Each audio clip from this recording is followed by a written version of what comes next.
Beberapa hari setelah konferensi Raja-Raja Sesulsel di Watampone dan konferensi pemuda Sesulsel di Sengkang, Datu Andi Jemma pun melakukan kunjungan ke beberapa daerah dalam wilayah Kedatuan Luwu. Kunjungan ini dimaksudkan untuk mensosialisasikan sikap Luwu tentang kemerdekaan dan juga mengatur kerjasama pertahanan di daerah perbatasan. Salah satu daerah yang dikunjungi Datu Luwu adalah Tanah Toraja. Selain untuk mensosialisasikan sikap Luwu di daerah ini, juga untuk mengatasi insiden penolakan bendera merah putih. Insiden penolakan bendera merah putih ini terjadi di Toraja. Perjalanan keliling di Toraja ini dilakukan sekitar tanggal 20 Oktober 1945. Dalam kunjungan itu, Datu juga membawa juru pidato kawakan, agitator yang sangat lihai dan ahli propaganda yang sangat berpengalaman, Martin Guli Daeng Malimpo.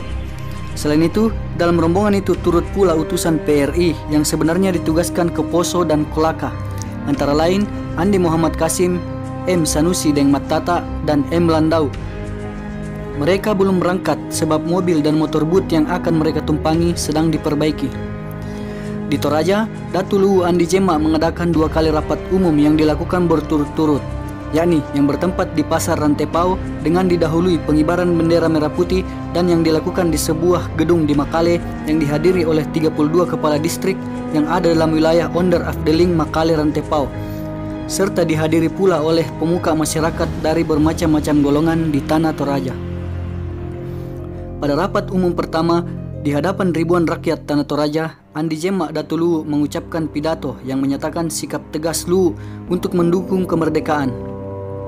Untuk itu, Datu mengajak kepada seluruh kepala distrik, parenge-parenge, tomakaka-tomakaka atau kepala kampung, dan ribuan rakyat Toraja untuk melakukan ikrar kesetiaan pada proklamasi kemerdekaan 17 Agustus 1945.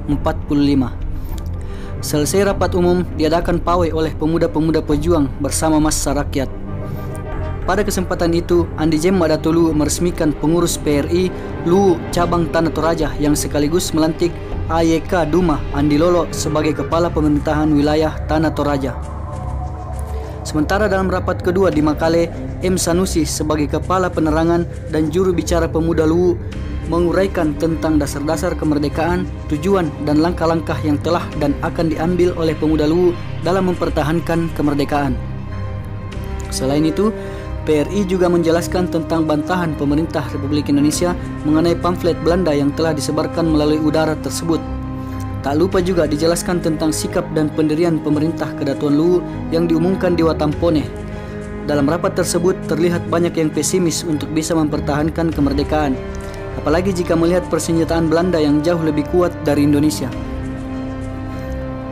Hal yang terpenting yang diungkapkan dalam rapat kedua tersebut yakni penjelasan mengenai bendera merah putih yang ditolak oleh rakyat sebab dianggap bendera Muhammadiyah. Pada saat kunjungan itu, M. Landau sempat melakukan perampasan senjata dan granat tangan dari tentara Jepang. Aksi M. Landau ini dibantu oleh pimpinan pemuda Tanah Toraja, diantaranya Lamiri dan beberapa bekas heiho seperti Malik berasal dari Sumatera. Dalam aksi tersebut, mereka berhasil merampas 7 peti granat tangan dan 5 pistol dari tangan Jepang. Selain itu, terdapat pula sebuah persoalan yang menimpa Duma Andi Lolo. Dalam laporannya, ia mengatakan bahwa ia akan mengalami kesulitan menjalankan tugas sebagai kepala pemerintah sebab mobilnya tidak mempunyai ban. Sebelumnya, ia sudah beberapa kali minta ban pada orang Jepang, tapi tidak pernah diberikan. Ia bahkan hanya mendapat marah.